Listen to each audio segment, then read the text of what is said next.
What if I told you that one of Europe's most vibrant capitals wears its deepest wounds on its sleeve, right in the city center, for everyone to see, not as memorials but as raw, open scars?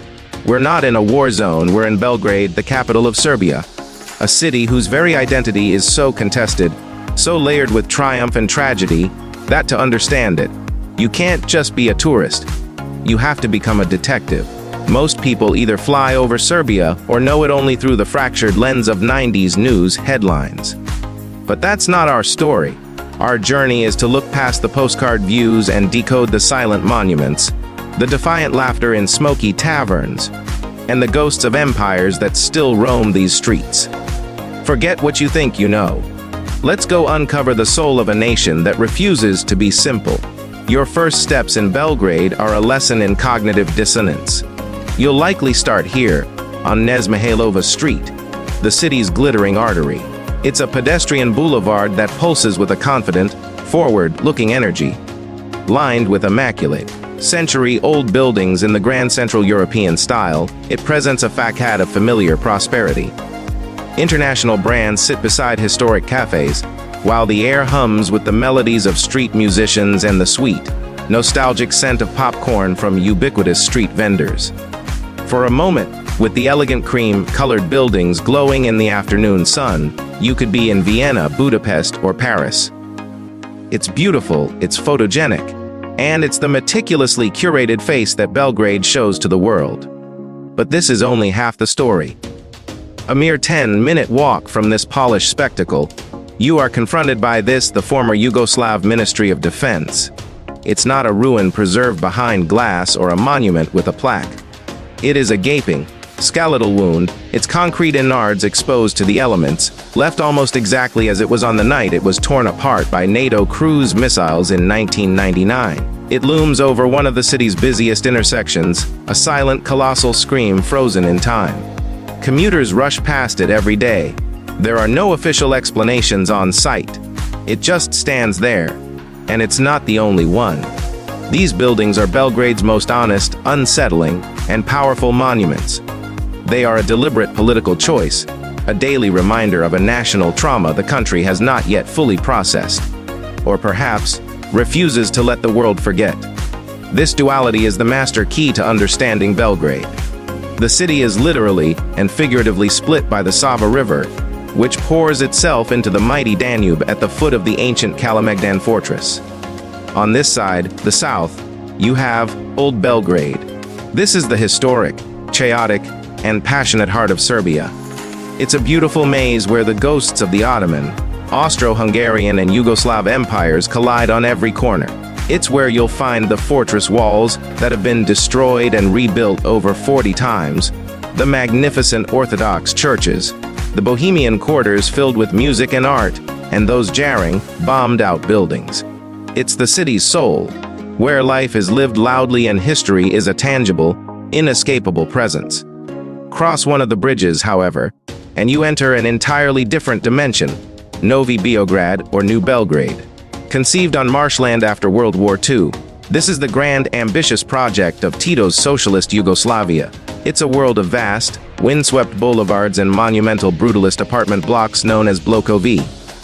These concrete giants, once symbols of a utopian vision for a new, classless society, now stand as ghostly skeletons of a bygone era. Today, New Belgrade is the city's pragmatic brain. It houses the headquarters for corporate giants like Microsoft and Huawei, sprawling shopping malls, and the quiet, ordered rhythm of suburban life. The south side is for passion, memory, and leisure.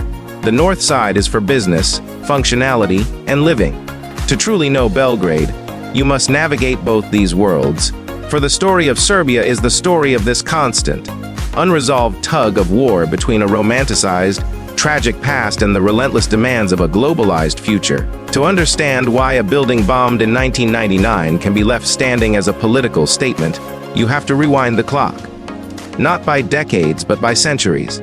Serbia's national identity, its very psyche, is uniquely forged not in the fires of victory, but in a kind of heroic, poetic resilience in the face of overwhelming, near-apocalyptic loss. The genesis of this narrative lies in the Battle of Kosovo in 1389. Before this fateful confrontation, Serbia was a force to be reckoned with. In the 14th century, under the rule of Sardu and the Mighty, the Serbian Empire was a vast and powerful medieval state, its dominion stretching across much of the Balkan Peninsula. It was a golden age of law, art, and Orthodox Christianity. The legacy of this era endures not in grand palaces, but in breathtaking fresco-covered monasteries like Studenica and Sopotani, now UNESCO World Heritage Sites, tucked away in the serene, rolling hills of the Serbian countryside. But this flourishing empire stood directly in the path of a rising global superpower, the Ottoman Turks. The inevitable collision came on the field of blackbirds, Kosovo-Polji. The battle was cataclysmic for both sides.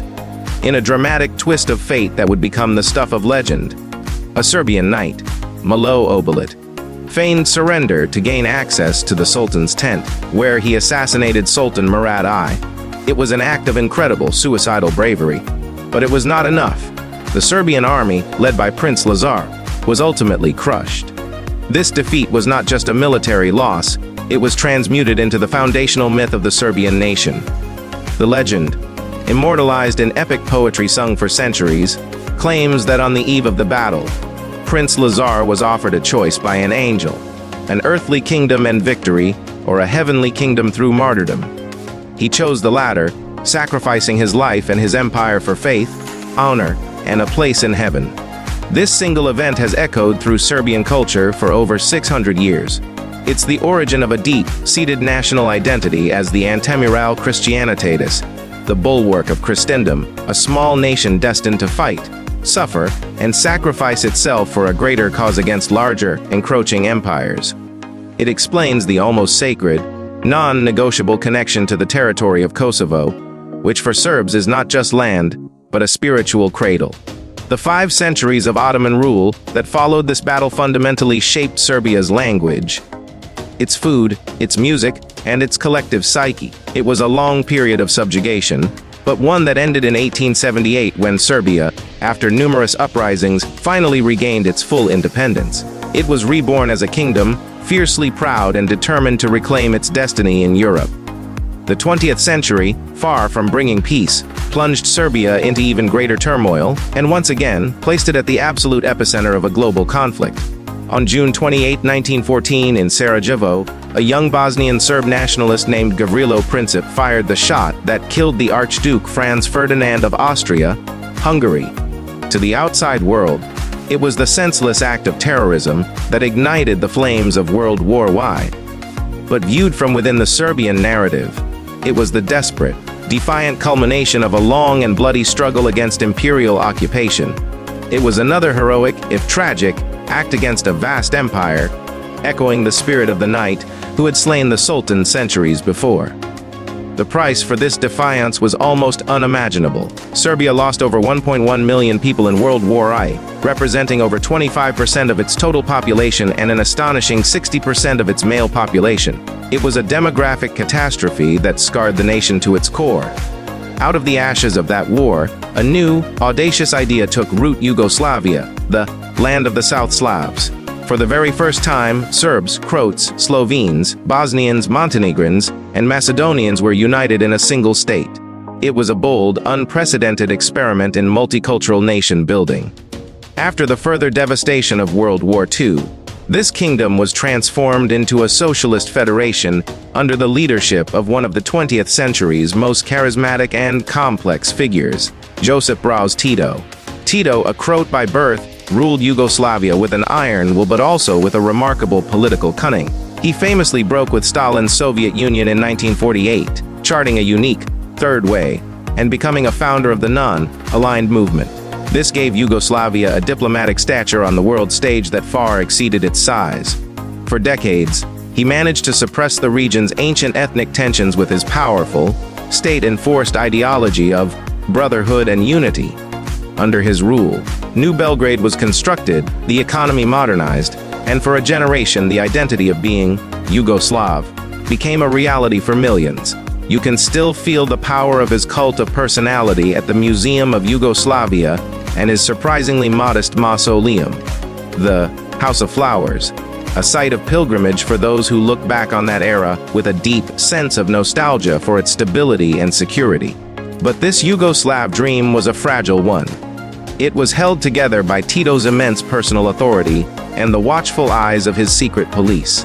And when he died in 1980, the deep ethnic and religious cracks that he had so masterfully plastered over for 35 years began to shatter. The collapse of Yugoslavia throughout the 1990s was a brutal, multifaceted tragedy that is still fiercely debated and interpreted differently from every side. The nationalist fervor that Tito had suppressed erupted with a vengeance, tearing the country apart along its ethnic seams.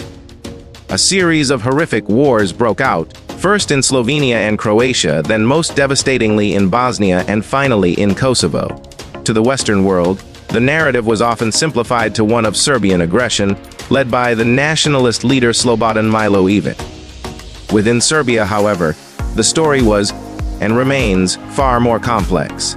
It's a narrative of a nation desperately trying to hold itself together, of defending large Serbian minorities who suddenly found themselves living as unwelcome citizens in newly independent, and often hostile, states like Croatia and Bosnia.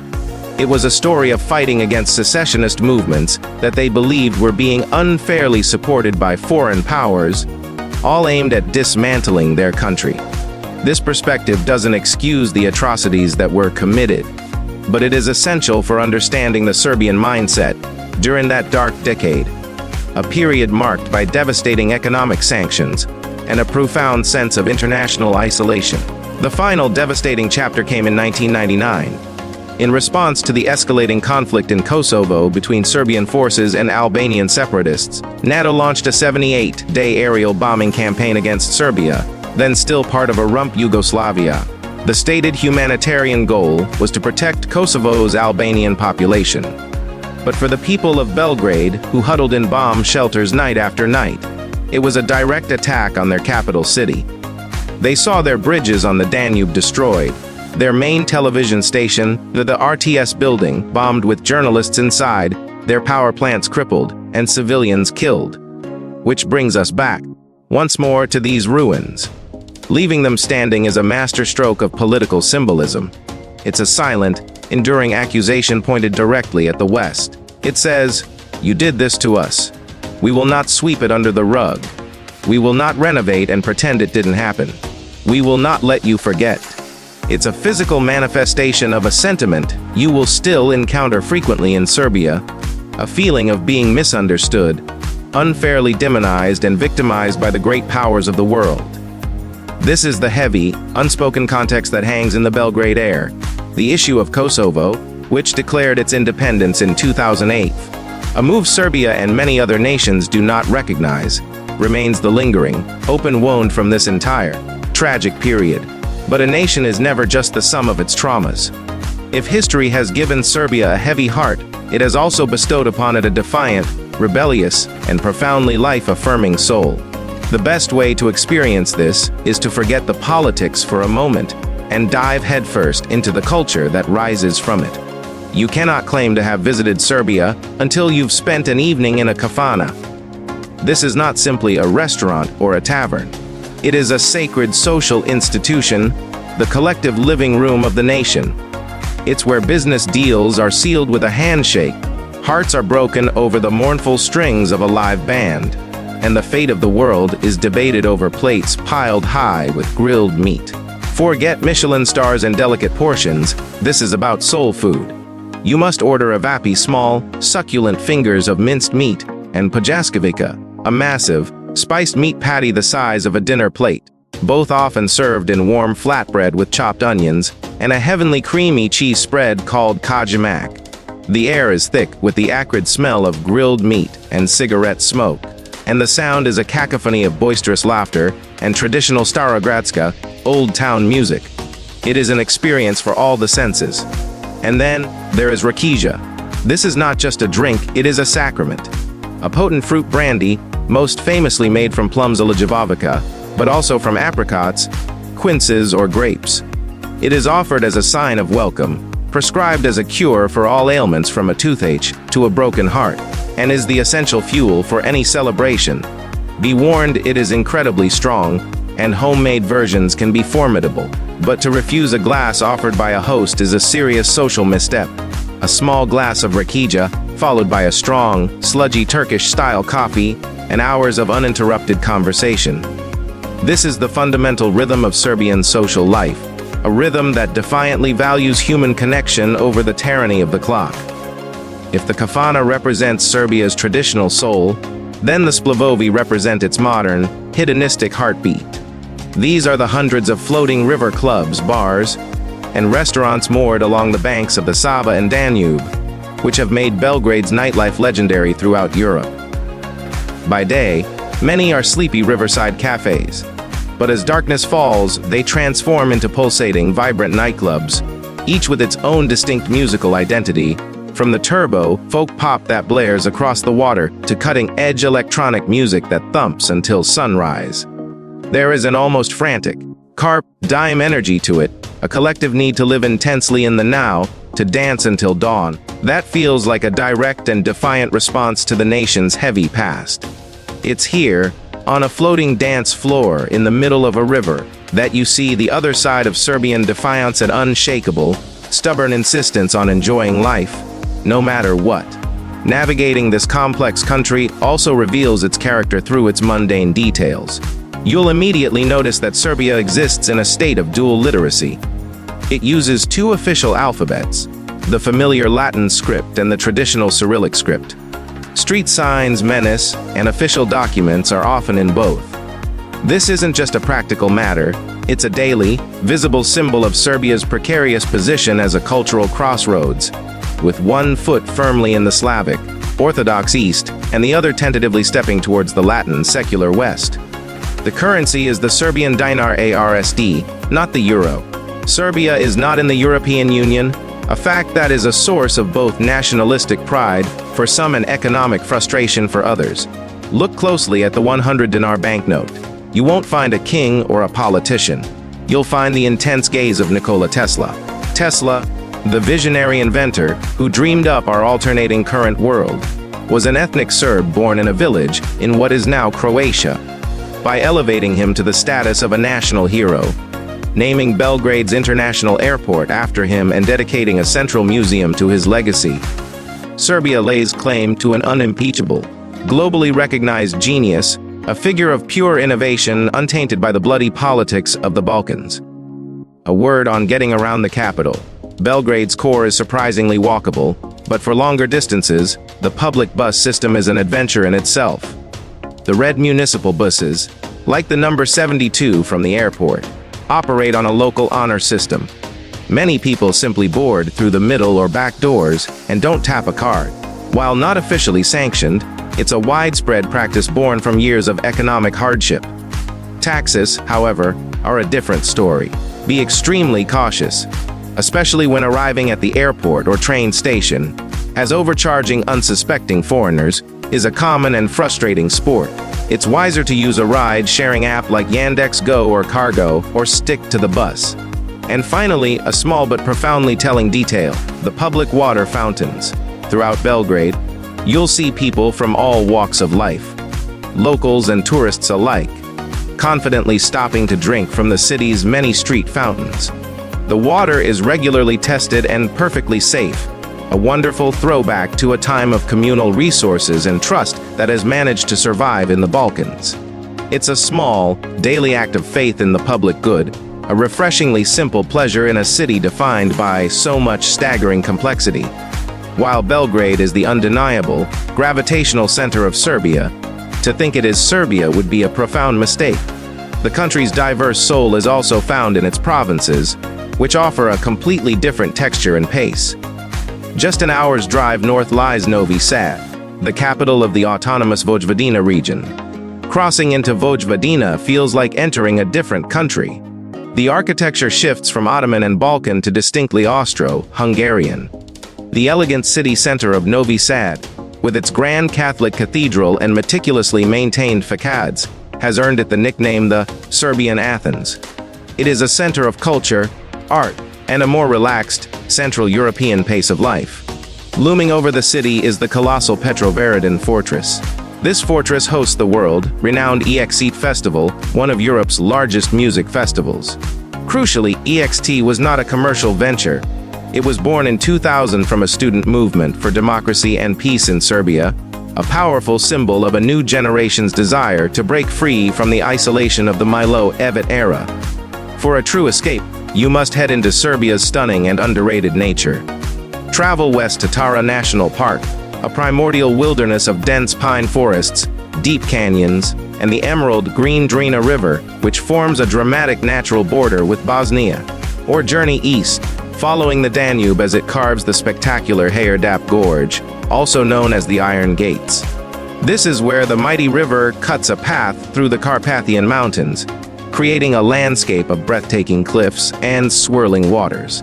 This area is not just beautiful, it's historically profound, dotted with Roman ruins and the site of Lepenski Vir, one of the most important Mesolithic archaeological sites in the world, evidence of a sophisticated prehistoric culture that flourished here over 8,000 years ago. This is a Serbia far removed from the concrete of Belgrade and the suffocating weight of geopolitics. A land of staggering, raw beauty that offers a different kind of peace and a deeper, more ancient perspective. So, we return to Belgrade, a city that is not easy, but is profoundly rewarding. It doesn't present you with a simple, polished narrative for your Instagram feed. Instead, it demands your attention. It invites you to listen, to question, and to piece together its story from its visible scars and its defiant songs. Serbia is a living testament to the fact that history is not a static thing locked away in books. It is a breathing, arguing, laughing force that shapes every street corner, every conversation, and every glass of rakija. It teaches you that resilience isn't about forgetting a painful past, but about learning to live with its ghosts. And maybe, just maybe, even learning to dance with them until dawn. What part of Serbia's complex story surprised you the most? I'd genuinely love to hear your thoughts, or any questions you have in the comments below. If this journey opened up a new perspective for you, please consider sharing this video with a fellow traveler who also loves to dig deeper than the surface. Subscribe for more deep dives into the world's most fascinating and misunderstood places.